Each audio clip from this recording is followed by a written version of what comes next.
आज अधिवेशनाचा शेवटचा दिवस आहे। आमदार कैलास गोरंट्याल आपल्यासोबत आहे, आपण त्यांच्याशी बोलणार आहोत। शेवटचा दिवस आहे, विरोधक म्हणून तुमची भूमिका तुम्ही ठामपणे मांडली आहे का? कारण सत्ताधारी म्हणतात की विरोधकांमध्ये कुठला दम राहिला नाहीये आणि काहीच केलं नाही विरोधकांनी। मागण्यात आम्ही मागितलं, पण सरकार पासून जे ठोस उत्तर यायला पाहिजे ते काही आलेले नाही।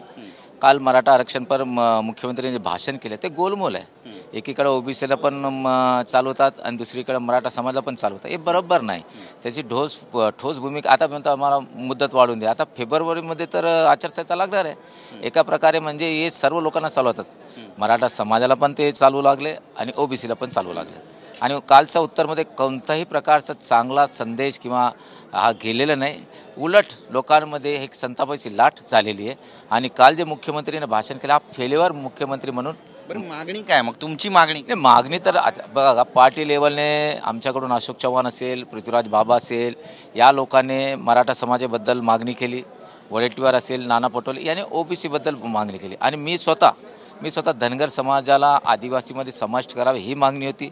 आणि ब्राह्मण समाज, ज्या समाज आता भिक्षुक म्हणून ओळखू लागले आहेत, कारण त्यांची आर्थिक अवस्था फार वाईट चालली, तर त्यांसाठी परशुराम महामंडळ निर्माण करावं म्हणून मी एक मागणी केलेली आहे। मला अपेक्षा होती की सरकारने माझ्या या दोन मागणीवर पूर्ण केला पाहिजे, तसं त्यांनी कोणत्याही प्रकारचं आश्वासन दिलेलं नाही। आणि हाऊसमध्ये घोषणा आता बघू संध्याकाळपर्यंत काही करतात का, मला वाटत नाही ते करतात। फक्त लोकांचं डेलिकेशन घेणे, लोकांना चांगला बोलणे, लोकांच्या पाठीवर हात ठेवणे, पण लोकांच्या खिशात काही देण्याचं काम त्याला केलं नाही। हा अधिवेशनचा शेवटचा दिवस आहे। आता आचारसंहिता लागल्यानंतर पुढं अधिवेशन होईल की नाही याचं काही गॅरंटी नाही। पण ब्राह्मणांना पण आरक्षणाची गरज आहे असं तुम्हाला वाटतं? ब्राह्मण आरक्षण मागत नाही, ब्राह्मण समाज त्यांचं आर्थिक महामंडळ मागतात। त्याने परशुराम आर्थिक महामंडळ करा, त्यातून आमच्या लोकांना काही लोन भेटेल आणि आमच्या आर्थिक परिस्थिती चांगली होईल, अशी त्यांची मागणी, ती मागणी मांडली मी।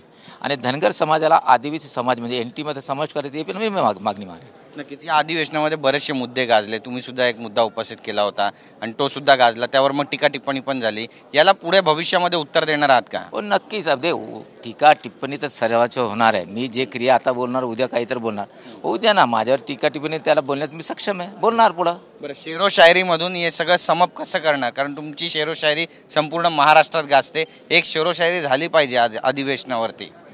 ढलता सूरज शाम तक ढल जाएगा, ढलता सूरज शाम तक ढल जाएगा, कि बुझेवा चिराग फिर से जल जाएगा। वक्त की दरिया में तूफानों को तो आने दो, कौन कितना पानी में पता चल जाएगा। धन्यवाद आमच्याशी बोलल्याबद्दल, आम्हाला वेळ दिल्याबद्दल। तर कैलास गोरंट्याल यांनी आपली भूमिका या ठिकाणी मांडली आहे। त्यासोबतच ब्राह्मणांसाठी देखील एक आर्थिक विकास महामंडळ तयार झालं पाहिजे, परशुराम विकास महामंडळ तयार झालं पाहिजे आणि त्यातून त्यांना मदत केली पाहिजे असा आत्मविश्वास ते व्यक्त करतात। सरकारकडे मागणी करतात, सरकारी मागणी पूर्ण करणार का पाहणं महत्त्वाचं ठरेल। कॅमेरा पर्सन प्रेम गुरवसह गिरीश गायकवाड, TV9 मराठी, नागपूर।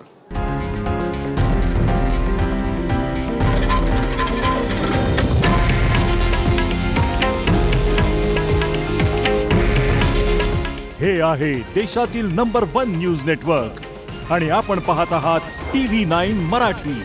काळजी तुमची, हित महाराष्ट्राचं।